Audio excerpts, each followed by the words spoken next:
সব জায়গায় যাতে বৃহৎ শিল্প যেমন সুবিধা পাবে, অতি ক্ষুদ্র ক্ষুদ্র কুটির শিল্প আরও বেশি করে পাবে, তার সাথে ক্রিয়েটিভ ইকোনমি যেটা বলা হয়েছিল শুরুতে, স্পোর্টস, কালচার, হস্তশিল্প, যেটাকে অন্য ভাষায় বলে অরেঞ্জ ইকোনমি, সেটার ব্যাপারেও ব্যবস্থা নেওয়া হবে।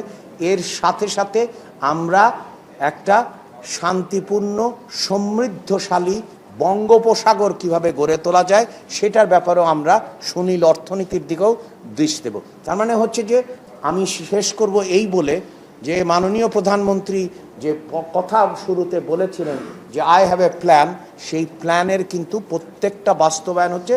এবং অতীতে যেমন আমরা সংকট থেকে বেরিয়ে এসেছি এবং সেই জন্যে জনগণ আস্থা রেখেছে, ঠিক একই কায়দায় আমরা সংকট থেকে বের হয়ে যাব এবং সমৃদ্ধির পথে, অর্থাৎ 2034 সালের মধ্যে মুক্তিযুদ্ধের যে চেতনা, সমতার, মানবিক মর্যাদার এবং সামাজিক সুবিচারের যে বাংলাদেশ, যেটা চেতনাবাজি যারা করেছিল তারা যেভাবে আমাদেরকে নুজ্জ করে দিয়ে গেছে, অর্থনীতিকে ধ্বংস করে দিয়ে গেছে এবং এখনও চেতনাবাজি করছে, যার যা ফাঁকা বুলি এবং যেগুলো হচ্ছে উন্নয়নের যে ফানুস, সেটা তো ফেটে গেছে।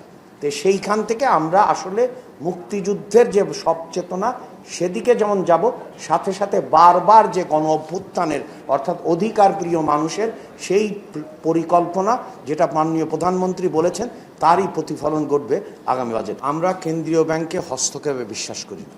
আমরা মনে করি যে আর্থিক খাতে বিষয়ে সকল সিদ্ধান্ত কেন্দ্রীয় ব্যাংক গ্রহণ করবে এবং কেন্দ্রীয় ব্যাংক সেই অনুযায়ী গ্রহণ করছে।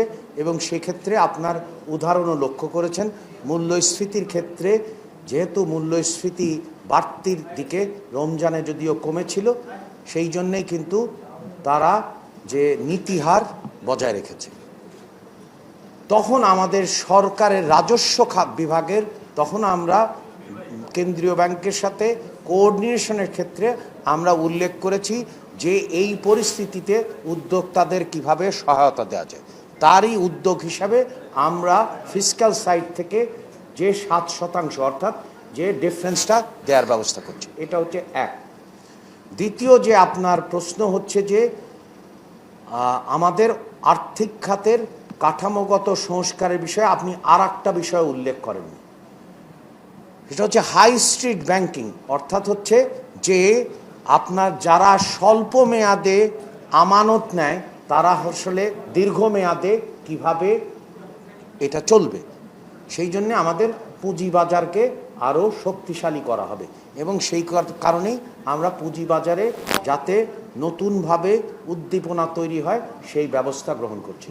তৃতীয়ত, যেটি নিঃসন্দেহে বাংলাদেশ ব্যাংক এগুলোর দিকে লক্ষ্য রাখবেন যে যাতে করে ব্যাংক যেন তার মৌলিক কাজ সেই কাজের দিকে যায়। তার মানে আমরা পরিষ্কার যদি আমরা বলতে চাই, আমরা কেন্দ্রীয় ব্যাংক তার মতো নীতি নির্ধারণ করি এবং স্বায়ত্ত শাসনের মাধ্যমে নীতি নির্ধারণ করি। রাজস্ব এবং মনিটারি পলিসির ক্ষেত্রে যে কোঅর্ডিনেশন হওয়া দরকার, সেই কোঅর্ডিনেশনের লক্ষ্য রেখেই বন্ধ কলকারখানা, নতুন ব্যক্তিগত উদ্যোগ, সেই জন্যই আমরা 60,000 কোটি টাকার যে পুনরুদ্ধার তহবিল ঘোষণা করেছি এবং রাজস্ব বিভাগ থেকেই কিন্তু সহায়তাটা দেওয়া হচ্ছে। এতে যদি আন্তর্জাতিক মুদ্রা তহবিল বা কেউ কোনো রকমের এর বিষয় উত্থাপন করে, তাহলেও আমরা সরকার এই বিষয়ে মনে করি যে এই রাজস্ব সহায়তা দেওয়া দরকার কলকারখানা চালু করার জন্যে, বিনিয়োগকে আরও বাড়ানোর জন্যে। কারণ ব্যক্তি খাতে যে ক্রেডিট গ্রোথ, এটা তো অনেক নিচে নেমে এসছে, সেইখান থেকে উত্তরণের জন্য।